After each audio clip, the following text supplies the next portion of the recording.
আসসালামু আলাইকুম, আশা করি সবাই ভালো আছেন। তো আমি আজকে বানাবো তালের মেরা পিঠা, দোল্লা পিঠা, মেরা পিঠা, যে যে নামে ডাকেন। তালের সিজন তো চলে যাচ্ছে। তালের পিঠা এবার ভালো করে খাওয়া হয়নি বিভিন্ন ঝামেলার কারণে। এখন আমি আপনাদের মধ্যে নিয়ে এসেছি তালের মেরা পিঠাটা। তো আপনারা লাস্ট পর্যন্ত থাকবেন আর আমার পিঠা বানানোর রেসিপিটা ফলো করবেন। যদিও এটা তেমন কঠিন কোনো কাজ না, তারপরেও জানলে কঠিন না, আর যারা না জানেন তাদের জন্য তো অনেক কঠিন। তালের মেরা পিঠা বানানোর জন্য আমি এখানে নিয়ে নিয়েছি গুড়ি, চালের গুঁড়ি নিয়েছি। চালের গুঁড়ি ভেজে নিয়েছি, তেলে নিয়েছি আর কি, শুকনা খোলায় তেলে। তারপরে এখন আমি নারিকেল দিয়ে গরম পানি দিয়ে গোলাটা আমি করে নিব। দিয়ে দিচ্ছি গরম পানি গুঁড়ির মধ্যে।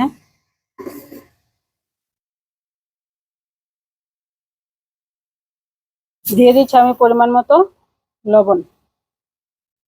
দিয়ে দিচ্ছি আমি পরিমাণ মতো নারিকেল। মেরা পিঠার মধ্যে নারিকেল না দিলে আমার ভালো লাগে না, তো একটু নারিকেল দিয়ে দিলাম সাথে। দাঁতের মধ্যে নারিকেলের কামড় পড়বে আর মজা লাগবে খেতে। দিয়ে দিচ্ছি পরিমাণ মতো তাল সাথে। তালগুলো কিন্তু আমি জাল দিয়ে নিয়েছি।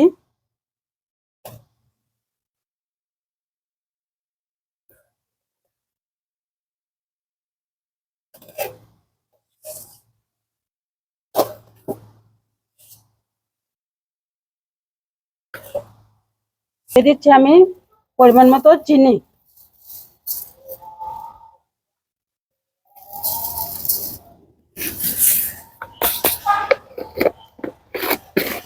এখন ভালো করে মথে নিতে হবে গোলাটা। গোলা না, এটা এটা হচ্ছে কাই।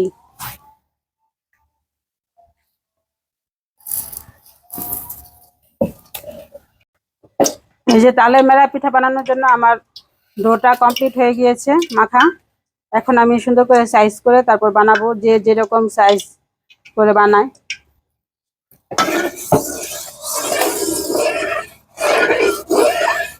আমি দুই শেপেই বানিয়ে নিয়েছি। একটা বানিয়েছি গোল করে আর আরেকটা বানিয়েছি গোল করে ফার্স্টে, তারপর এটাকে দুই আঙ্গুল দিয়ে চাপ দিয়ে একটা ডিজাইন করেছি। যে আপনারা দেখতেই পাচ্ছেন ডিজাইনটা।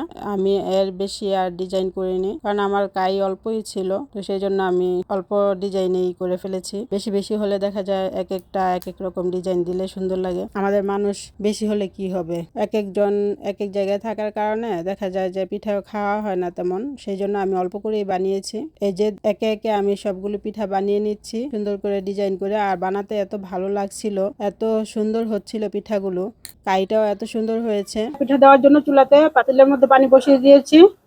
পানিটা বলক উঠলেই আমি পিঠাগুলো দিয়ে দিব। আমি পিঠাগুলো দিব এই যে এই সিডরি বুলের মধ্যে, এভাবে বসিয়ে তারপর এটার মধ্যে পিঠাগুলো দিয়ে দিব।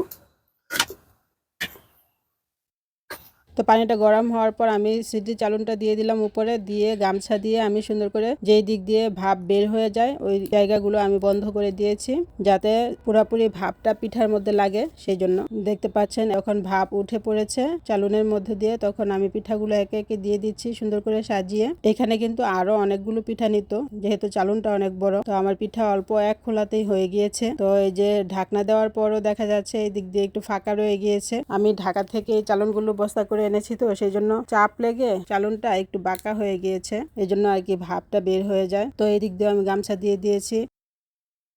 হয়ে গিয়েছে পিঠা, পাতিলটা চুলা থেকে নামিয়ে নিয়েছি।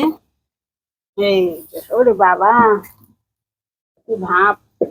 ওয়াও আম্মু, অনেক সুন্দর হয়েছে। মাশাআল্লাহ, অনেক সুন্দর হয়েছে পিঠাগুলো, খেতেও অনেক মজা হয়েছে। মাশাআল্লাহ, আমার পিঠাগুলো হয়ে গিয়েছে সুন্দর করে। পিঠাগুলো আমি ঢেলে নিলাম একটা ট্রের মধ্যে। ঢালার পর দেখলাম যে এত সুন্দর গ্রান বের হয়েছে, সিদ্ধ হওয়ার পরে আরো সুন্দর গ্রান বের হয়েছে, একটা মিষ্টি তালের। আমার কাছে খুব ভালো লাগতেছে। তো এই গরম পিঠার উপরে আমি আবার দিয়ে দিলাম নারিকেল কোরানো, দেখতে সুন্দর লাগার জন্য, খেতেও ভালো লাগে। তো দেখেন কত সুন্দর লাগছে আমার পিঠাগুলো। মাশাআল্লাহ, অনেক সুন্দর হয়েছে। যারা না পারেন তারা আমার রেসিপিটা ফলো করে অবশ্যই ট্রাই করবেন, দেখবেন এরকম সুন্দর পিঠা হবে ইনশাআল্লাহ। খেতেও ভালো লাগে, অনেক মজার পিঠা। তাল দিয়ে মেরা পিঠা, তাল দিয়ে তেলের পিঠা, তারপর হচ্ছে তালের কেক, তারপর তাল এমনিতে রান্না করে খেতেও কিন্তু অনেক ভালো লাগে। আর তালের সিজনে তালের পিঠা না খেলে তো ভালো লাগে না, মনটা শান্তি লাগে না। তালের সিজনে তালের পিঠা, তাল খাওয়াটা আসলে একটা ওকেশনের মতোই। বলতে পারেন। আপনাদের যদি ভিডিওটি ভালো লাগে অবশ্যই লাইক, কমেন্ট ও শেয়ার করবেন। যারা ইউটিউবে ভিডিও দেখেন তারা অবশ্যই সাবস্ক্রাইব করতে ভুলবেন না। আল্লাহ হাফেজ।